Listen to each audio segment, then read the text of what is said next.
Angers 13e accueille Lens 10e, des Angevins en difficulté, ils sont sur une série de 4 défaites consécutives.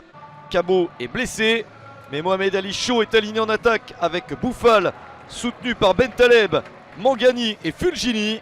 Les Angevins espèrent faire chuter des Lensois qui gagnent moins que plus tôt dans la saison. Une victoire sur les 4 derniers matchs pour l'équipe nordiste. Kakuta est titulaire avec Kalimwendo en attaque, Aïdara et Klaus sur les côtés. Lens est la première équipe en action, les 100 et or trouvent une première possibilité de tir, c'est au-dessus, un ballon légèrement dévié sur la frappe de Gaël Kakuta. Une première chance intéressante pour les visiteurs. La réaction angevine sur coup franc, le ballon part bien mais n'est pas cadré.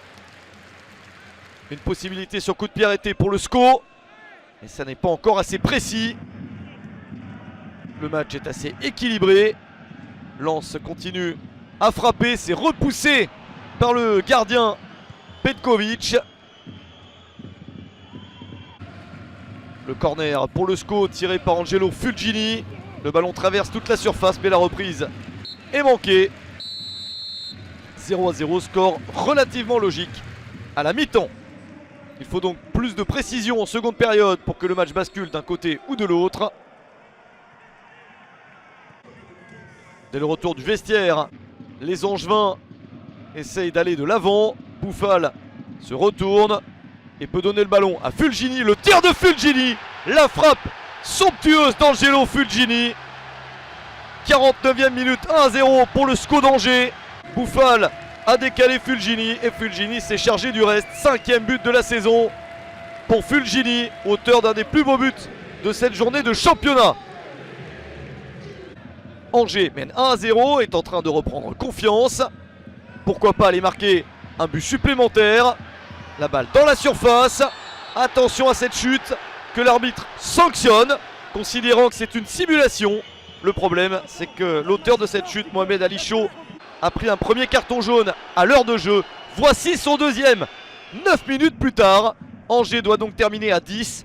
Peut-être le tournant du match pour le SCO. Lens veut en profiter. Le centre de Jonathan Klaus. Le ballon rebondit sur le gardien.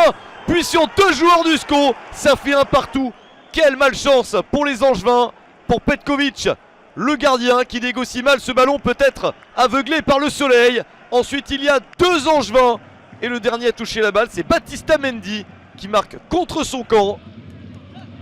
Terrible à la 73e minute d'encaisser ce but. Lens continue à aller de l'avant. Jonathan Klaus peut-être pour un centre. Le ballon est bien enroulé, tellement bien enroulé qu'il termine dedans.